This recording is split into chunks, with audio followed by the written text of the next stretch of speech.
Christmas. It's what I'm starting to hear. The whispers reach in my ears of warm intentions. Oh. Mam ci. Mama, pokaż co masz. A co masz mamy? Co dużo.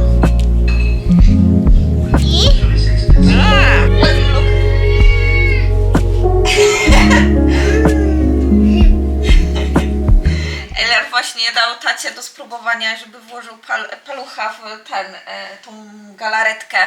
Śmieszna jest, taka bardzo wilgotna i mocno klejąca. Mieliśmy dzisiaj gdzieś pojechać, ale chyba nam nie wyjdzie. Może jeszcze pojedziemy na Hyundai, ale tego nie jestem pewna. To zależy, czy nam będzie się chciało. Jakoś chyba dzisiaj, ten weekend mamy taki bardzo domowy. No, co się dziwić, cały czas ciągle gdzieś jesteśmy na wyjazdach, więc w końcu, kiedy mamy okazję, będziemy mogli posiedzieć w domu. Na szczęście udało mi się zrobić tą choinkę, co widzieliście w ostatnim vlogu. I dzisiaj chciałabym chyba kolejną rzecz ogarniać, tak mi się wydaje, zobaczę, bo jeszcze mamy mój pokoik taki do ogarnięcia. Chciałabym trochę tą werandę po lewej stronie do ogarnięcia, bo ostatnio troszkę się tam nazbierało takich, trzeba to poukładać jakoś tak bardziej z sensem, bo ja ostatnio pozmieniałam trochę i dołożyłam tam parę rzeczy, odjęłam parę rzeczy, więc trzeba tam po prostu poogarniać. Spoko, tak przed świętami powoli zaczynam ogarniać, więc to jest duży plus i chyba dzisiaj nagram filmik, który będzie gotowanie i gadanie na temat mojego przemyślenia, gdzie lepiej się mieszka, Seul czy Busan. Raczej w sensie ja nigdy w Seulu nie mieszkałam, ale czy żałuję, że nie zamieszkałam. To też może być ciekawy aspekt, jeżeli chodzi o osoby zainteresowane tymi dwoma miastami i ogólnie spojrzenie, jak się mieszka w takim mniejszym koreańskim mieście, a większym. Przy okazji możecie dać znać, gdzie wy w Polsce mieszkacie, bo to też jest bardzo ciekawe, albo gdzie za granicą, bo to także może być ciekawy temat do dyskusji, jak to jest w różnicach między krajami. Dobra, ja będę się powoli zbierała, po prostu się ogarnę troszeczkę.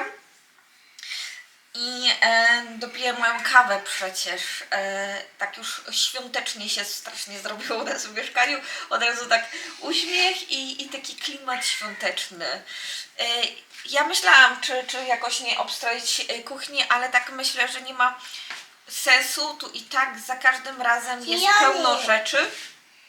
Jakbym jeszcze dołożyła jakieś świąteczne, to nie ma sensu, a tym bardziej nie chcę więcej kupować, za dużo kupować, więc tak wystarczy. 우회전입니다. 이어서 220m 앞 10시 방향 좌회전입니다. Przepraszam Was serdecznie, ale zrobiło się naprawdę ciemno i miałam się odezwać do Was wcześniej. Mieliśmy w ogóle inny plan, ale 늦었어? 미안. chciałam się do Was odezwać wcześniej. W ogóle mieliśmy inny plan, mieliśmy pojechać do jakiegoś parku, pochodzić, pouczyć Eliasza jazdy na rowerze, ale jak widzicie, zrobiło się naprawdę ciemno. Niestety coś mi wpadło, raczej wiem, co mi wpadło do oka, ale strasznie mnie oko boli. Zdecydowaliśmy się, że i tak wyjedziemy i pojedziemy coś zjeść. Jedziemy na Yankochi, później pewnie pojedziemy do Home Place, bo chciałam coś kupić. Tam skończyła się moja herbata, a oni właśnie tam ją mają. No niestety, strasznie jeszcze mnie to oko boli. Musiałam ściągnąć cały makijaż, dlatego przepraszam Was bardzo, jeżeli jestem znowu czerwona. Nie wiem, ostatnio w ogóle bardzo szybko się robię czerwona. Pewnie to jest od takich zmian temperatury ostatnio u nas w mieszkaniu, a pod wieczór to jestem jak buraczek. I mam jeszcze coś Wam do pokazania, małe zmiany w mieszkaniu. Co prawda jeszcze nie widzieliście całego mieszkania, ale Wam jej pokażę i już niedługo. Niech tylko wysprzątam wszystko na cacy, pozmieniam to, co miałam pozmieniać, bo naprawdę jakaś wena twórcza mnie wzięła, żeby troszkę pozmieniać mieszkanie i poprzemeblować. W ogóle Monika, myślę, że będzie zszokowana, jak zobaczy to, bo zmieniłam w ogóle mój cały pokój komputerowy. Zobaczymy jak wygląda ten pokój komputerowy. To także jest pomieszczenie, gdzie nagrywamy Bori Beauty, więc może być zabawnie, może być fajnie, ale także może być zabawnie.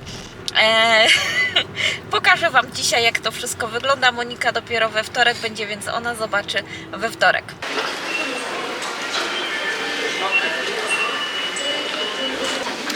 Czy przypadkiem Kim Kaban, czyli miejsce na Jankochi, jest zamknięte? Tak, możliwe, jest zamknięte. Dzisiaj jest mój szczęśliwy dzień. Czasami takie właśnie dni mam, że chociażbym chciała, to coś nie wychodzi. Idziemy do Izakai Shaya. Z tego, co się orientuję, to właśnie w taki sposób się ona nazywa. I to jest izakaja, w której będą serwowali różne ciekawe potrawy. Jest na pewno kuku. Kuku jest dla mojego syna, który uwielbia kuku. Elia, lubisz kuku? Tak. No właśnie, Eliasz bardzo lubi kuku i będzie jadł kuku. Ja pewnie okomieniaki zjem i też są takie rybki, które przypominają polskie, nie sardelki, ale te na głębokim tłuszczu smażone i one tak polewa się, no nie wiem jak je nazwać, one są w ścieście, już zapomniałam jak one się nazywają, ale bardzo je lubię, a my te malutkie takie, one są na głębokim tłuszczu malowane. Elia! One są smażone na głębokim tłuszczu i właśnie chyba w jakiejś panierce i one tak fajnie chrupią mi się je w całości. Jeżeli pamiętacie, dajcie znać jak się nazywają. Ja sobie przypomnę, to też dam Wam znać. O, patrzcie, drzewka są ładnie obstrojone, a dzieciaki się bawią jakoś puchą i strasznie hałasują. Z takich jeszcze zimowych często potraw do jedzenia to mamy właśnie pieczone kasztany. Ale nie tylko zimą możecie je dorwać, latem także pieczą kasztany. O, i mają też moje rybki, więc może kupimy tutaj później.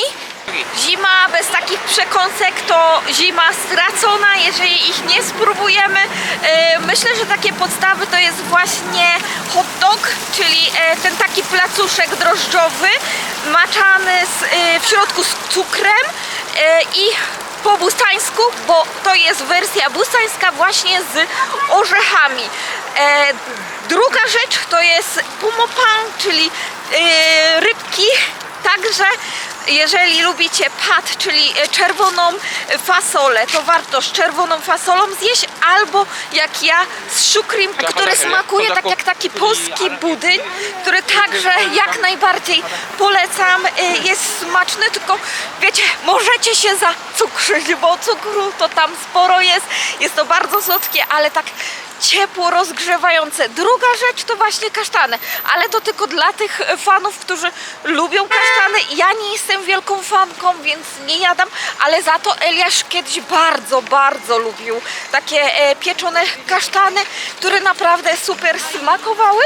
Co prawda, no teraz już młodzież mały chyba z tego wyrósł i jak kupiliśmy mu kasztany, to niestety ich nie zjadł, więc odwiedziały mu się. Też nie do końca taka zimowa, bo latem także dostaniecie i latem warto także zjeść. To oczywiście mandu. Mandu z tych takich parujących sklepików, gdzie ta para się unosi i na świeżo są robione mandziaki, więc jeżeli nie próbowaliście, to trzeba to spróbować.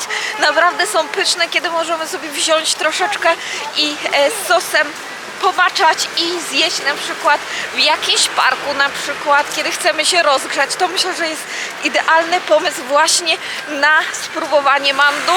Właśnie taką zimową porą, kiedy mandu rozgrzewa nas od środka. Busan Bus Terminal, czyli nasz najbliższy bus terminal. Jeżeli byśmy mieli gdzieś jechać, to właśnie stąd byśmy musieli wyruszać. Tutaj autobusy w Korei są całkiem tanie i jeżeli nie zależy nam tak bardzo na czasie, to warto się właśnie wybrać na przykład autobusem. Cenowo wychodzi to dużo taniej niż na przykład pociągi, a możemy popodróżować, posprawdzać, zobaczyć piękne widoki, bo on najczęściej jedzie przecież na wierzchu. Nie ma jakiejś tuneli i dużo taniej wychodzi, bo naprawdę za 20 000 już możemy przejechać się z Seulu do Busanu, w zależności kiedy oczywiście kiedy rezerwujemy sobie takie bilety, ale jest to opcja na tanie podróżowanie po Korei. Jeszcze tak przy okazji muszę powiedzieć o jeszcze jednej przekąsce takiej popularnej w Korei. To na przykład jest hodukłaza. Ja o tym nie pamiętam, bo ja także nie jestem jego wielką fanką. I to też jest przekąska, gdzie na spokojnie możecie ją znaleźć w inne dni. Bo na przykład hot dog i pumopan ciężko dorwać na przykład wiosną. Może taką wczesną wiosną jeszcze dorwiecie, ale ogólnie już taką pełną wiosną i latem raczej nie znajdziecie ani hot dogu, ani pumopan. Tutaj u góry ogólnie leci ten monorail, który w ogóle jedzie aż do Gimhae, do samego centrum Gimhae. Jest to monorail, który także odwiezie Was na lotnisko. Czemu mówię monorail? Bo nie jest to do końca ani metro, ani jakaś ciuchcia, pociąg. Jest to ogólnie autonomiczna kolej, która właśnie jedzie od Sasang do Gimhae, do samego lotniska i dalej do samego miasta, centrum. I ogólnie na spokojnie dojedziecie zieloną linią, gdzie się przesiadacie i dojedziecie na lotnisko. Bardzo fajna rzecz, ja już jechałam parę razy nim i fajnie się ogólnie jedzie.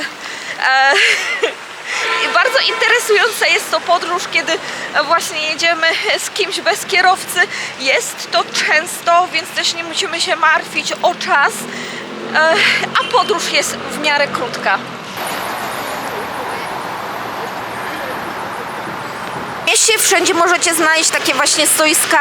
Tutaj na przykład jest hodugłaja, a tam naprzeciwko właśnie nie widzę, ale jest możliwe, że to jest pumopan. Więc do wyboru, do koloru. Oczywiście w Seulu możecie dorwać troszkę droższy niż tutaj, bo u nas na przykład pumopan możecie kupić za 1000 już 2 takie rodzaje rybek. Wspominałam tutaj też hodugłaja.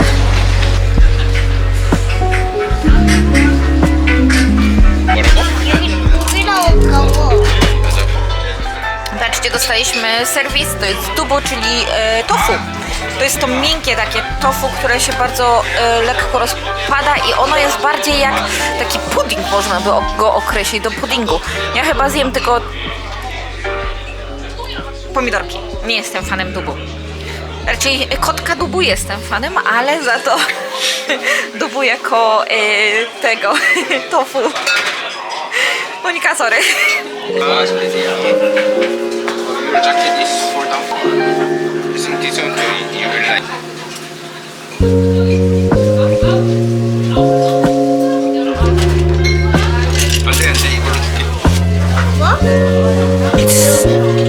Tu jest część Sasang, która jest miejscem takim bardziej popularnym, czyli takie downtown i wiele restauracji, można wiele ciekawych rzeczy spróbować. My byliśmy już w tej restauracji wcześniej. Jest to japońska restauracja, byliśmy razem z moimi siostrami. Wydaje mi się, że oko mijaki się troszkę popsuło, bo zrobiło się takie bardziej ciastowe, można tak powiedzieć, takie mączne, a wcześniej za to na przykład było z fajną ilością kapusty, dlatego było też takie bardziej soczyste, bardziej takie miękkie. no ciężko mi określić, ale na pewno można to nazwać, że było bardziej soczyste i mi bardziej smakowało. Jeszcze tak do przypomnienia, co jeszcze Koreańczycy jedzą zimą, bo przypomina mi się ciągle i jeszcze dopytałam się mojego męża, żeby właśnie wam jeszcze więcej informacji powiedzieć, to na przykład przecież są słodkie ziemniaki, parowane, grillowane tutaj na ulicach, także możecie znaleźć jako street food i wielu Koreańczyków właśnie jada to zimą, żeby się rozgrzać, wracając do domu, dostają w takiej torebce albo zawinięte w folii aluminiowej i tą folię aluminiową ścierają i ściągają tą właśnie skórkę i wtedy sobie tak zjadają jakby, nie wiem, może nie ciężko powiedzieć, żeby to był lizak, ale tak fajnie trzymają, po prostu ociepla rączki, jest ciepło, więc jest przyjemnie zimą. Takie ciepłe przekąski są najlepsze.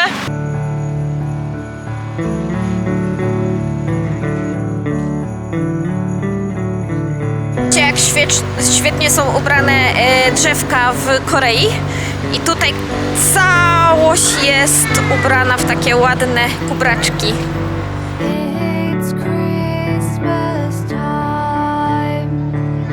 Warm mulled wine, oranges and thyme. W całej Korei często właśnie drzewa na zimę są przybierane właśnie w takie kubraczki, dzięki czemu nie zamarzają. Chyba nie zamarzają, nie znam się na tym. Po prostu fajnie i estetycznie to także wygląda. Ktoś także może się troszkę napracować, bo niektóre z tych drzew, tutaj widać, że chyba są te takie kubraczki zrobione mechanicznie, ale na przykład w niektórych miejscach są wydziergane przez mieszkańców, więc także jest to jakiś fajny pomysł, żeby się wyszyć i porobić na drutach na przykład, albo na szydełku, to już w zależności co lubimy. Ja lubię na przykład na drutach i wydajcie mi znać, jakie wy lubicie.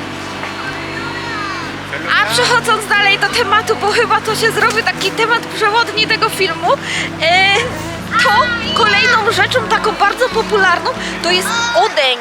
Odeng, czyli placki rybne gotowane w takim specjalnym rosołku, który także jest często pity przez mieszkańców Korei. Takie stoisko to najczęściej możecie właśnie znaleźć tam, gdzie jest tteokbokki.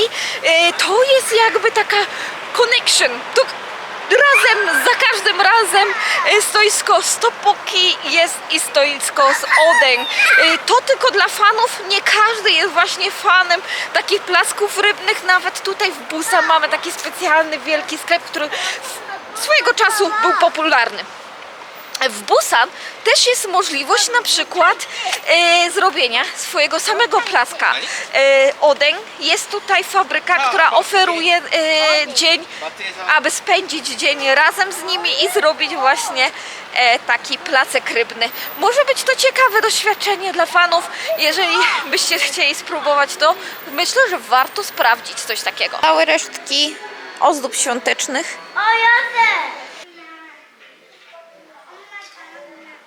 Którą lubię. I to jest też taki zimowy napój pokazujący się często właśnie zimą i Koreańczycy często to piją jako taką herbatę i ja uwielbiam te smaki, już wam wspominałam i kupię to na pewno, tą hibiskusową, bo jest naprawdę pyszna. I druga to albo mam jasmin, której jeszcze nigdy nie piłam, albo kukwa i yucha. Which one it can be better? Oh, I think lemon. But they don't have. They have jasmine and lemon or kukwa and yuja. I drink this before. To ponownie wracamy do tego. Bardzo popularną rzeczą w Korei zimą to jest, i najczęściej chyba tylko spotkacie to zimą, to jest hobang. To są takie kluski, można powiedzieć w Polsce, możecie kojarzyć jako kluski na parze. Bardzo podobnie smakują, ale mają różne nadzienia. Tu jest nadzienie z czarnej fasoli, tam jest pizza oraz z warzywami. Zróbmy sobie zrobię szybki unboxing rzeczy, których udało mi się zakupić w Homeplus. Przy okazji także Wam opowiem o tym, co Koreańczycy zimą lubią jeść, bo jak już zaczęłam, może najpierw od takich ozdób świątecznych, bo mam tutaj jedną, kosztowała całego 1000 i jest taka słodka, że pomyślałam, że ją kupię. Są to choineczki, 2 choineczki i wcale nie wyglądają jakoś tak źle. Chyba, druciane są w ogóle i będą ładnie wyglądać, jak tak postawię je gdzieś, może razem, może osobno, zobaczymy, ale naprawdę ładnie wyglądają. Tak do ozdoby będą super. Na zdrowie. Będą bardzo fajnie wyglądać. I z takich rzeczy, bo to zimowych, to właśnie tak jak Wam wspominałam już w sklepie, Koreańczycy, jeżeli już piją herbatę, to najczęściej właśnie tego typu. Jest to taka galaretka dżem, które wkładają właśnie, zalewają ciepłą wodą i to jest ich taka zimowa, zostaw Elia to jak na razie, zimowa herbata, taka rozgrzewająca zimą, bo wiem, że w Polsce jest kiedy indziej sezon na truskawki, ale to w Korei sezon na truskawki jest właśnie teraz. Powoli się zaczyna i nawet tu jest napisane sebioktalki, czyli truskawki takie wczesne. Dzisiaj będziemy testować, zobaczymy jak będą smakowały.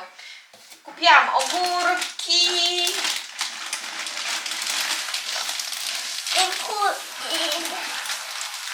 Pomidory. Kawa dla taty. I taty topi. I ramion. I kuciu. I papryka. Buczu. I dużo herbaty. I ramion. Ramion. I co to jest? Loka. Brokuł. Boku. Co to jest? Logoty. Jogurt. Herbata. Herbata. I czosnek. I muciu. A, to jest okra. W ogóle ostatnio zasmakowała mi bardzo okra i chciałabym w domu jeszcze spróbować ją zrobić. Naprawdę ciekawie smakuje i w daniu takim jak fajnie... I kukurydza. I taka okra, jak fajnie ją tak przypieczemy albo usmażymy w... Tatek. Co? Mamy tatek. Mamy kwiatek i stół. Gdzie? Tu? Tak. Kolejną rzeczą taką sezonową i która jest jedzona w dużych ilościach i my chyba też tutaj tak zaczynamy, to właśnie są mandarynki.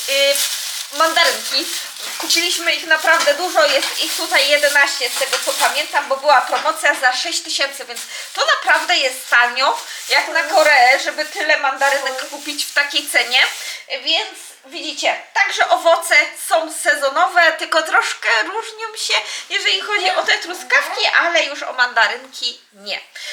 Dobra, ja tutaj rozpakuję wszystko, muszę jeszcze przesadzić kwiatka i będziemy się widzieć jeszcze za chwilę, bo chciałabym Wam jeszcze o czymś opowiedzieć.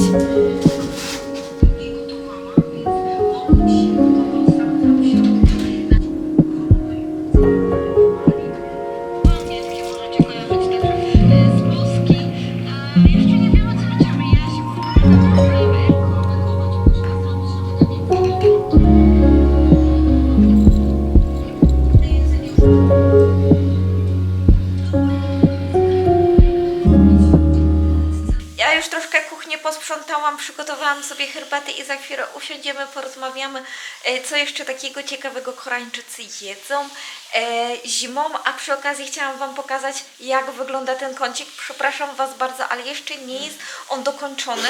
Tu jest troszkę bałaganu. Ten z przodu, mój komputerowy jest całkowicie zakończony, ale tu z przodu jeszcze mamy bałagan, są śmieci do wyrzucenia, bo także zrobiłam czystkę półkach, tam w książkach. Jeszcze mój mąż musi w swoich papierach zrobić porządek, więc trochę mu to zajmie, chyba tak mi się wydaje. Jest tam ich mnóstwo już, ja nie będę ich ruszać, więc Was bardzo przepraszam, będzie tam bałagan.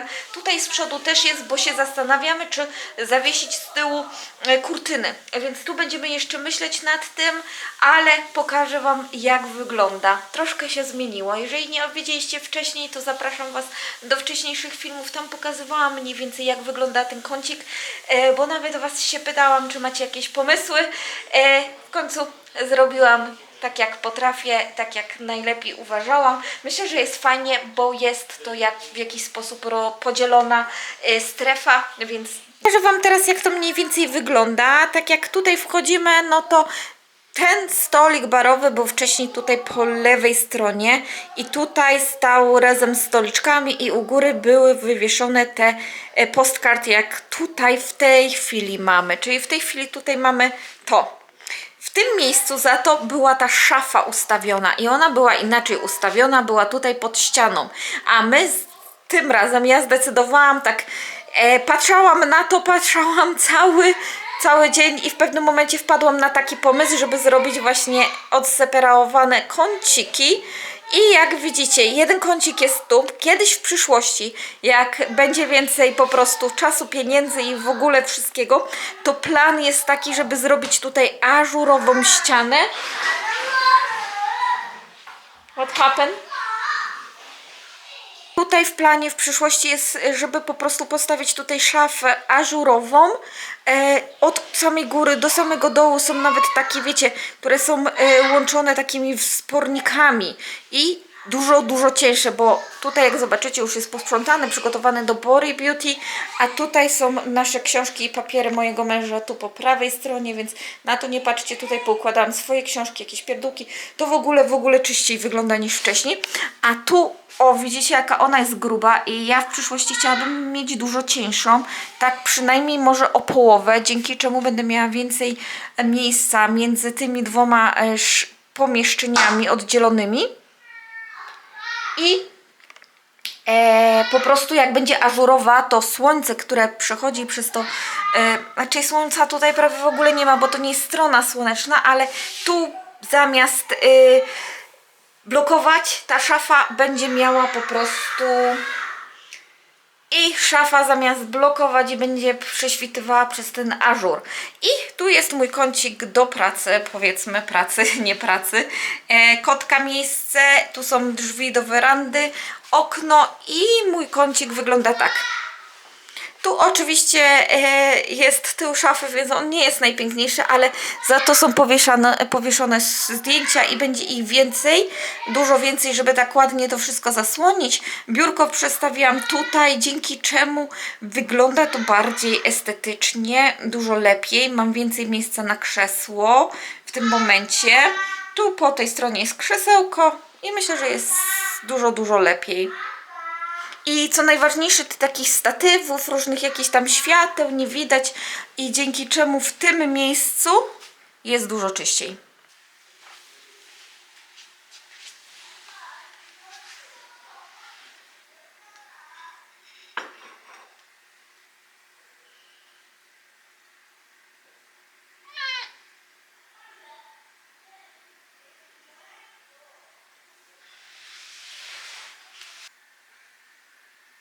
Dajcie znać, co uważacie, jeżeli chodzi o mój kącik tam w pokoju. Ja myślę, że chyba wyszło nieźle. Jest tam trochę rzeczy do naprawy, to na pewno, ale cały efekt taki końcowy i ogólnie wygląd całościowy mi się podoba. Pewnie ta szafa oczywiście jest do zmiany, ale tutaj trzeba trochę czasu. Jeżeli będziemy montować coś nowego, to wtedy już to w trakcie jakiegoś większego remontu, a jak na razie takiego nie zapowiadamy. Mam swoje truskawki, które zakupiliśmy dzisiaj i ja już je testowałam. Są całkiem niezłe. Można już wyczuć taki smak truskawki, chociaż też czuję taki, że on jest trochę nierówny. Tak jak taki początek jest bardzo słodki, to im głębiej gryziemy tą truskawkę, tym mniej taki truskawkowy, słodki smak jest. Jest fajna, jest do zjedzenia, choć widzicie, jakie one są równe, jakie są piękne, jakie one wszystkie są identyczne, więc kształtem i rozmiarem, więc nie są to jakoś tak jak w Polsce kupujemy na przykład na kobiałki truskawki, kiedy one są naprawdę takie nierówne, jedna jest bardziej czerwona, druga mniej czerwona. Tutaj raczej kolorystycznie wszystkie te truskawki podobnie wyglądają. No i tak jak mówię, początek jest naprawdę fajny, taki truskawkowy. Tak dalej w las to on jest coraz mniej i nawet na końcu to taki wydaje się troszkę gorzkawy. Ja lubię te koreańskie truskawki, ale raczej nie pałam do nich taką miłością jak na przykład te nasze kaszubskie truskawki, które w Polsce są w naprawdę takim fajnym, ciepłym sezonie. Dobra, i wracając teraz jeszcze do takich rzeczy, to ja się także poradziłam mojego męża i się zapytałam, co on uważa, jakie dania takie są koreańskie na sezon zimowy, bo tak jak na przykład latem jemy makaron na zimno, czyli na przykład z lodem, są też z mlekiem sojowym. Naprawdę jest dużo takich makaronów na zimno, na przykład ten makaron też, który jest bardzo popularny z zupki chińskiej, raczej zupki koreańskiej. Jest to makaron na ostro. To tak w Korei na przykład oczywiście musimy dodać wszystkie te zupy, które nazywają się na przykład tang, jjigae, kukbap. To, żeby dać Wam większą taką, jak mniej więcej one się rozkładają, to tang to jest ogólnie taka konsystencja zupy podobna do rosołu. Na przykład galbitang, moja ulubiona zupa, ona jest właśnie popularna zimą, bo to jest galbi, czyli to jest żeberko gotowane długo, jest to bardzo zupa fajna, aromatyczna i dla osób, które nie lubią zup na piekantno, na pewno się Wam spodoba.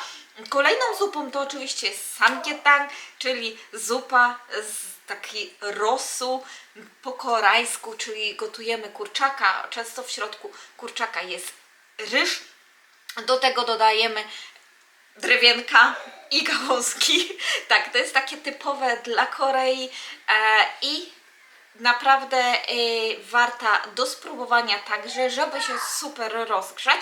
Kolejną grupą jest to jjigae, czyli kimchi jjigae, doenjang jjigae. To są wszystkie te zupy na bazie może nie na bazie, ale wyglądowo bardziej przypominają taki gulasz, lekko rozwodniony gulasz, bo u nas raczej gulasz jest takim gęstym bardzo sosem, a tutaj jjigae jest bardziej takim gularzem, jakbyśmy troszkę więcej dodali po prostu wody. I jak już kojarzycie kimchi jjigae, doenjang jjigae, to są bardzo popularne. Kolejną bardzo dużą grupą ogólnie z zup w Korei to są kukbap.